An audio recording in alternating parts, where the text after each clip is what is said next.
Bize anlatılan tarih aslında koca bir kütüphanenin sadece ilk sayfasıydı. Altınların, kralların ve savaşların çok ötesinde bu topraklarda mantığın bittiği yerde başlayan bir sır var.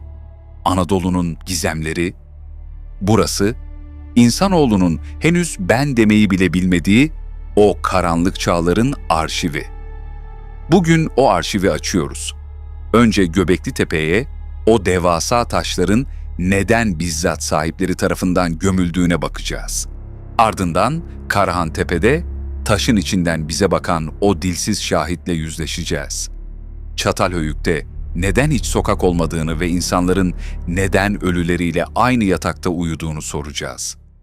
Ayzanoy'un karanlık dehlizlerinde paranın geçmediği o gizli dünyaya ineceğiz.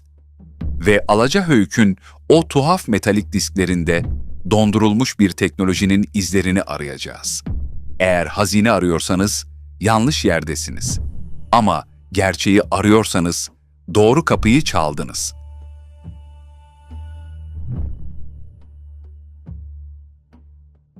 Her şey 1994 yılında bir tarlada tesadüfen bulunan o taşla başladı. Kimse o gün insanlık tarihinin tamamen çöpe atılacağını tahmin etmemişti. Göbekli Tepe, tam 12.000 yaşında. Mısır piramitlerinden 7.000, İngiltere'deki Stonehenge'den 6.000 yıl daha eski bir yer burası. Daha yazı yoktu, tekerlek icat edilmemişti, hatta tarım bile bilinmiyordu. Ama birileri buraya 20 tonluk devasa sütunları dikmeyi başardı. Bakın bu sütunlara, onlar sadece taş değil, hepsi aslında birer insan silüeti. Elleri karınlarında birleşmiş, atsız ve dilsiz bir şekilde bekliyorlar. Peki, bu vahşi avcılar neyin peşindeydi? Neden henüz bir evleri bile yokken gökyüzüne bakıp bu tapınakları inşa ettiler?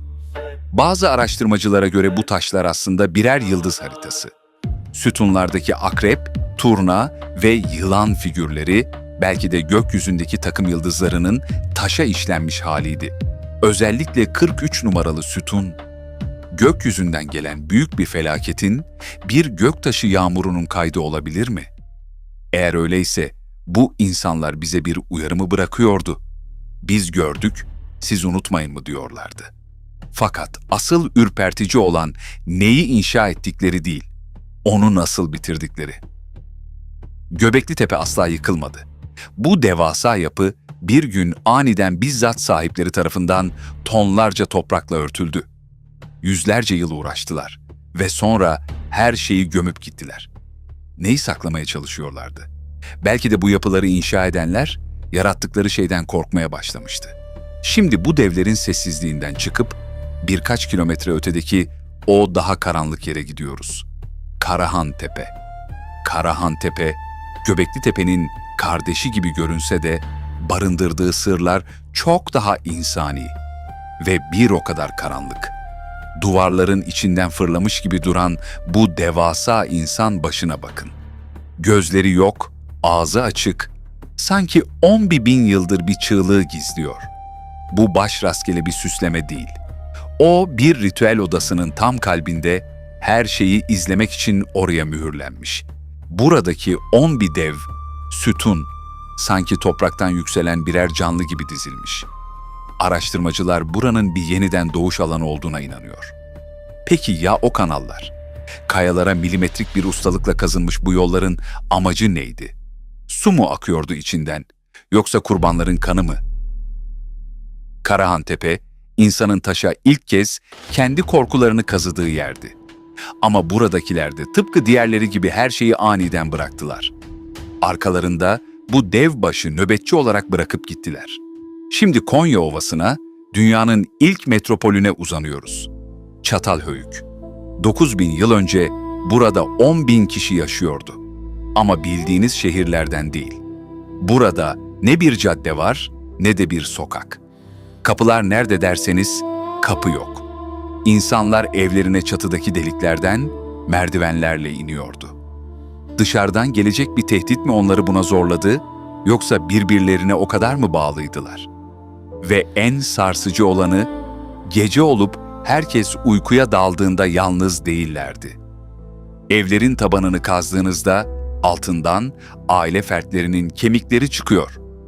Çatalhöyük'te diriler her gece ölüleriyle aynı yatakta uyudu. Şimdi Anadolu'nun batısına, Kütahya'ya uzanıyoruz. Ayzanoy. Dünyanın ilk borsa binasının hemen yanındaki o devasa gölgeye, Zeus tapınağına, dışarıdan bakıldığında kusursuz bir Roma şaheseri ama asıl gizem ayaklarınızın altında, karanlıkta bekliyor. Tapınağın altına indiğinizde sizi devasa, tonozlu bir yeraltı galerisi karşılar. Burası ne bir depo ne de sıradan bir mahzen. Roma dünyasında eşi benzeri olmayan bu büyüklükteki bir yapı, neden bir tapınağın kalbine inşa edildi? Kehanetler mi fısıldanıyordu bu derinliklerde?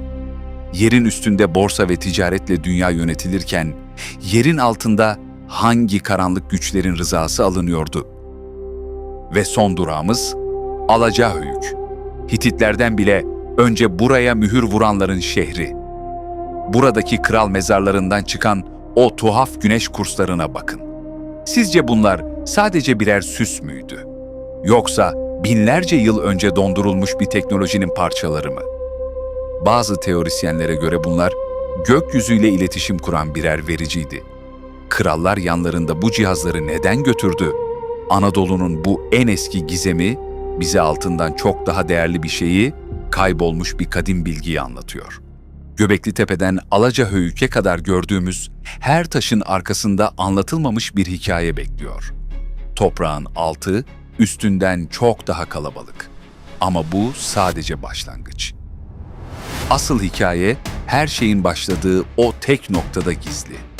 Bir sonraki bölümde tarihin sıfır noktasına, Göbeklitepe'nin en derin ve en karanlık dehlizlerine iniyoruz. İnsanlık neden bu devleri inşa etti ve neden onları diri diri toprağa gömdü? Hiç duyulmamış teoriler ve sarsıcı gerçeklerle Göbeklitepe dosyası hemen sonraki videoda sizi bekliyor. Abone olmayı ve bildirimleri açmayı unutmayın ki bu büyük sırrı ilk siz öğrenin. Gerçek, uyanmak için sizi bekliyor.